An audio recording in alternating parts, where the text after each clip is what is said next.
Hello friends, welcome to SSC coaching centre. दोस्तों, आज की वीडियो में बात करेंगे रीजनिंग के इम्पोर्टेंट प्रश्नों की। उन प्रश्नों की बात करेंगे जो ग्रुप डी के एग्ज़ाम के लिए, रेलवे के एग्ज़ाम के लिए ज़रूरी हैं और यूपीएसआई के एग्ज़ाम में भी ऐसे प्रश्न पूछे जाते हैं। तो आप किसी भी एग्ज़ाम की तैयारी कर रहे हैं तो वीडियो को अंत तक देखते रहिए। चलिए स्टार्ट करते हैं। पहला प्रश्न है आपका, मैग्नेट शब्द के अक्षरों को वर्णानुक्रम में व्यवस्थित करने के बाद इस शब्द में कितने अक्षरों की स्थिति अपरिवर्तित रहेगी।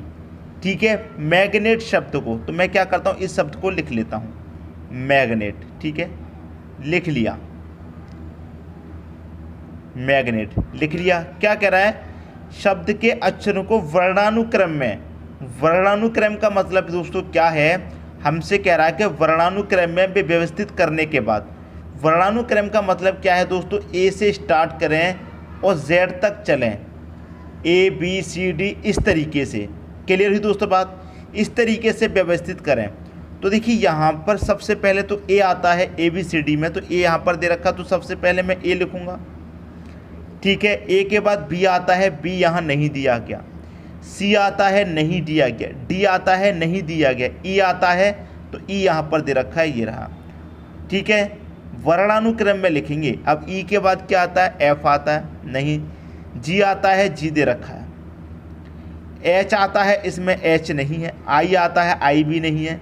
जे भी नहीं है, के भी नहीं है, एल भी नहीं है, एम भी नहीं है, एम है, तो एम लिखेंगे। एम के बाद दोस्तों क्या आता है, एन। एम के बाद क्या आता है, एन, तो एन भी दे रखा है, ये रहा, एन भी लिखेंगे। एन के बाद क्या आता है, ओ नहीं है। पी आता है, नहीं है। क्यू आता है, वो भी नहीं है। आर आता है, वो भी नहीं है। एस आता है, वो भी नहीं है। टी आता है, टी दे रखा है, ये रहा, लिख लिया। कैसे स्टार्ट किया हमने, ए से स्टार्ट किया, फिर जेड तक बढ़ते चले गए। तो ए से हम स्टार्ट करके जेड तक बढ़ते गए, तो मैग्नेट शब्द में सबसे पहले ए आएगा, फिर ई आएगा, फिर जी, एम, एन, टी, इस तरीके से आएगा। तो आपसे कहा गया था कि इस शब्द में कितने अक्षरों की स्थिति अपरिवर्तित रहेगी। अब देखिए, एम की जगह ए आ गया, ए की जगह ई, जी की जगह जी, मतलब जी की स्थिति अपरिवर्तित रही है। ठीक है, एन की जगह एम आ गया, ई की जगह एन और टी की जगह टी रहा, तो टी की स्थिति भी क्या है, अपरिवर्तित रही है। तो यही तो पूछा गया कि इस शब्द में कितने अक्षरों की स्थिति अपरिवर्तित रहेगी। तो एक अक्षर तो दोस्तों आपका ये हो गया जी, और एक अक्षर दोस्तों ये हो गया टी।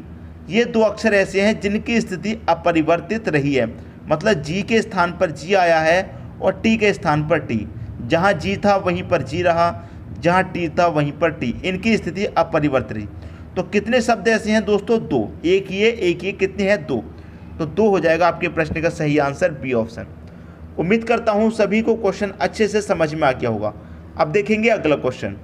अगला क्वेश्चन है, दी गई आकृति में कितने त्रिभुज हैं। दोस्तों, आपको एक आकृति दी गई है, इसमें पूछ रहा है कितने त्रिभुज हैं। तो सबसे आसान तरीका मैं बताऊंगा काउंट करने का। देखिए, कॉर्नर पर काउंट कीजिए, इस कॉर्नर से। ठीक है, तो इस कॉर्नर से कितने त्रिभुज बनने हैं, इस कॉर्नर से मैं स्टार्ट करूँगा। एक तो दोस्तों हो गया ये वाला त्रिभुज, ठीक, और एक हो गया ये बड़ा वाला त्रिभुज, दो हो गए। तो ये कॉर्नर ने कितने त्रिभुज बनाए, दो। इसने दो बनाए हैं दोस्तों, तो दो ये भी बनाएगा। कैसे, यहाँ से एक ये वाला और एक ये वाला, दो इसने बना दिए, और दो ही बनाएगा दोस्तों ये वाला कॉर्नर, एक ये वाला त्रिभुज और एक ये वाला। ठीक है, तीनों कॉर्नर ने मिलके कितने बना दिए, 6 त्रिभुज बना दिए टोटल। ठीक है, अब देखिए इस वाले कॉर्नर से काउंट कीजिए, तो ये कितने बना रहा है, 3। कैसे बना रहा है, 3, यहाँ से ऐसे करके एक हो गया, यहाँ से ऐसे करके दो हो गए, और एक ये पूरा बड़ा वाला हो गया। ठीक है, 3 हो गए। 3 ये वाला कॉर्नर बना रहा है, 3 ही ये वाला बना रहा है, और 3 ही ये वाला बना रहा है। ठीक है दोस्तों, तो 3 और 3 6 और 3 9, 9 दोस्तों ये वाले त्रिभुज हो गए। ठीक है, बात समझ में आई। और एक त्रिभुज हो गया जो सबसे बड़ा है। ठीक है, एक ही त्रिभुज हो गया। अब सभी को जोड़ेंगे, कितने, 6 9 15, 15 में एक जोड़ो कितना, 16। टोटल कितने त्रिभुज हो गए इसमें, 16। ऑप्शन में भी देखेंगे तो सबसे ज़्यादा 16 ही दे रखा है, 16 हो गया आपका आंसर। अगर मैं 16 से ज़्यादा और काउंट करना चाहूँ तो देखिए ऑप्शन में भी नहीं है, तो कहाँ से ज़्यादा हो जाएगा, 16 सही आंसर हो गया। मैंने आपको काउंट करके भी बता दिए। ठीक है दोस्तों, समझ में आ गई बात। जिस तरीके से इस कॉर्नर ने 3 बनाए हैं ये वाले, एक तो ये छोटे छोटे हो गया, एक ये छोटा, एक ये छोटा, 2 और एक ये बड़ा वाला हो जाएगा। ऐसे ही एक छोटा ये, एक छोटा 2 और एक ये बड़ा वाला हो गया। ऐसे ही एक छोटा ये, एक छोटा ये और एक ये बड़ा वाला। तो 3 3 बना दिए इन्होंने, 9 हो गए। 2 बनाए इस कॉर्नर ने बड़े बड़े ये वाले, ठीक, 2 बनाए इस कॉर्नर ने ये बड़े बड़े वाले और 2 ही बनाए इसने ये वाले। तो टोटल इसमें कितने त्रिभुज हैं? 16। उम्मीद करता हूं सभी को प्रश्न अच्छे तरीके से समझ में आ गया होगा। अब देखेंगे अगला क्वेश्चन। अगला क्वेश्चन है आपका 7 गुने 4 गुने 8 बराबर 4498, 3 गुने 6 गुने 5 बराबर 695 हो तो 5 गुने 9 गुने 4 बराबर क्या होगा? देखिए दोस्तों, अगर मैं इन तीनों संख्याओं को आपस में मल्टीप्लाई करने जाऊँ तो क्या इतनी बड़ी संख्या आ जाएगी? बिल्कुल भी नहीं आएगी। इन तीनों संख्याओं का मल्टीप्लाई करने से इतनी बड़ी संख्या तो बिल्कुल भी नहीं आएगी, लेकिन फिर भी कोई ना कोई लॉजिक ऐसा होगा जिससे क्या होगा, इससे ये संख्या मिलेगी। देखिए कैसे, 7 गुने 4 गुने 8 दे रखा है और इससे क्या बनाना है, 4 4 9 8 बनाना है। ठीक है, देखिए दोस्तों, ऐसे प्रश्नों में क्या होता है कि जो आंसर है वो संख्याओं में ही छुपा होता है। अगर आप संख्याओं को ध्यान से देखें तो ध्यान से देखेंगे, यहाँ पर क्या है 4, यहाँ पर क्या है 4, मतलब पहली संख्या क्या है आपकी 4। और जो सबसे लास्ट में है यहाँ पर 8, तो यहाँ भी लास्ट में क्या है 8, तो आप यहाँ पर क्या करेंगे 8 लिख देंगे। क्लियर? 4 था लिख दिया, 8 था लिख दिया, अब बीच में क्या है 49। तो पहली संख्या अभी बची हुई है, तो अगर यहाँ पर 49 से रिलेशन बनाएंगे 7 का, तो आपको पता है कि 7 का स्क्वायर होता है 49, तो बीच में क्या लिखा गया है, पहली संख्या का स्क्वायर। तो 4498 बना कि नहीं बना? 4498 बन गया। कैसे बना? यहाँ पर देखिए क्या दे रखा है, 3 गुने 6 गुने 5 बराबर कितना, 695।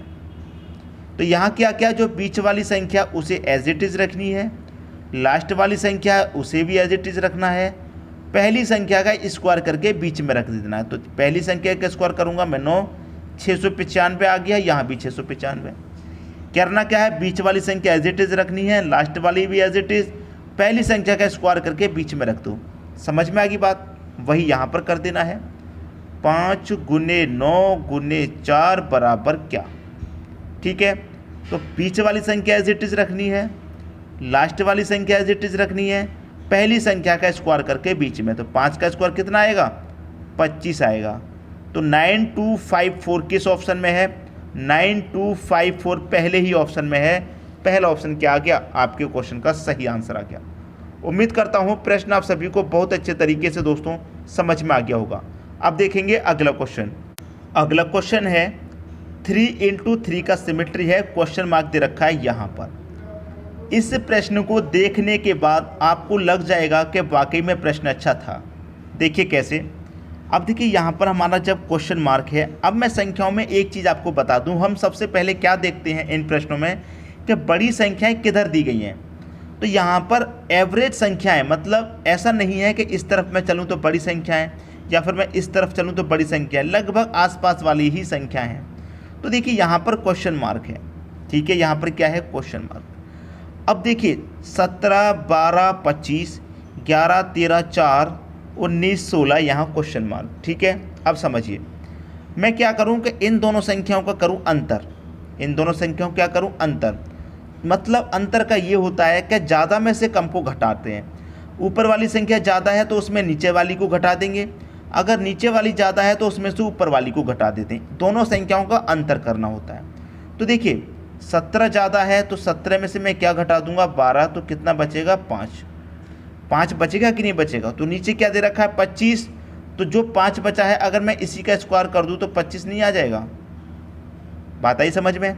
वही यहाँ पर करूँ दोनों का अंतर, 13 में से 11 को घटा देंगे अंतर के लिए। 13 में से मैं क्या कर दूँ 11 को घटा दूंगा, कितना बचेगा 2। यहाँ पर 5 बचा था तो मैंने 5 का स्क्वायर कर दिया, यहाँ 2 बचा है तो मैं 2 का स्क्वायर कर दूंगा, कितना आ जाएगा 4। नीचे आपको 4 दे रखा है। आगे बात समझ में। वही यहाँ कर दीजिए दोनों का अंतर। 19 में से घटा देंगे जब 16 को, 19 में से जब 16 को घटा देंगे कितना आएगा 3, तो 3 का स्क्वायर कर देंगे तो कितना आ जाएगा 9। 9 आपके प्रश्न का सही आंसर है, पहला ऑप्शन। उम्मीद करता हूँ सभी को प्रश्न अच्छे तरीके से दोस्तों समझ में आ गया होगा और प्रश्न अच्छा भी लगा होगा, क्योंकि इसका जो लॉजिक है अच्छा लॉजिक है। अब देखेंगे दोस्तों अगला क्वेश्चन। अगला क्वेश्चन है 73 का रिलेशन हमें बनाना है 343 से। तो जो रिलेशन यहाँ बनेगा वही रिलेशन दोस्तों हमें यहाँ बनाना है। तो देखिए 73 का रिलेशन 343 से कैसे बन सकता है। देखिए दोस्तों यहाँ पर क्या दिया गया है आपको 7 और बाद में क्या दिया गया है 3, बाद में 3 दिया गया है। तो इस 3 को मैं क्या करूँ 7 की पावर रख दूँ 3। तो 7 की पावर 3 आपको मालूम है कितना होता है 343। बात आई समझ में। पहली संख्या को ऐसे ही रखिए, जो दूसरी संख्या है उसे पावर रख दीजिए, ये संख्या मिल गई। उसी तरीके से मैं यहाँ पर करूँ कि 9 दे रखा है और यहाँ जो दे रखा है 3, इसे पावर कर दूँ 9 की। तो 9 की पावर 3 कितना होता है 729 होता है। 9 का क्यूब कितना होता है 729। 729 कहाँ दे रखा है सी ऑप्शन में, ये आ गया आपका आंसर। तो इस प्रश्न में तो कुछ था नहीं, अगर संख्याओं को ध्यान से देखा जाए तो आंसर हमारे सामने ही होता है। संख्याओं को ध्यान से देखने की ज़रूरत होती है और हमें याद होने चाहिए स्क्वायर और क्यूब। अगर यहाँ पर आपको क्यूब याद नहीं है 7 का, 9 का क्यूब याद नहीं है, तो फिर सवाल को करने में काफ़ी समय लग जाएगा और आपका टाइम जब खर्च होगा और एग्ज़ाम में टाइम की कितनी वैल्यू होती है आपको अच्छे से मालूम है। तो स्क्वायर क्यूब याद करना बहुत ही ज़रूरी है। अब देखेंगे दोस्तों अगला क्वेश्चन। अगला क्वेश्चन है, यहाँ पर मैं प्रश्न की बात करूँ तो प्रश्न काफ़ी बड़ा है। बड़े की मैं बात करूँ 1 2 3 4 5 मतलब 5 × 4 का है और यहाँ दे रखा है क्वेश्चन मार्क। अब देखिए सीधा सीधा इसमें हमें एक चीज़ दिखाई दे रही है कि छोटी संख्या ये हैं, यहाँ बड़ी संख्या है 32, छोटी छोटी संख्या हैं, यहाँ बड़ी संख्या 24, छोटी छोटी संख्या यहाँ बड़ी संख्या 70।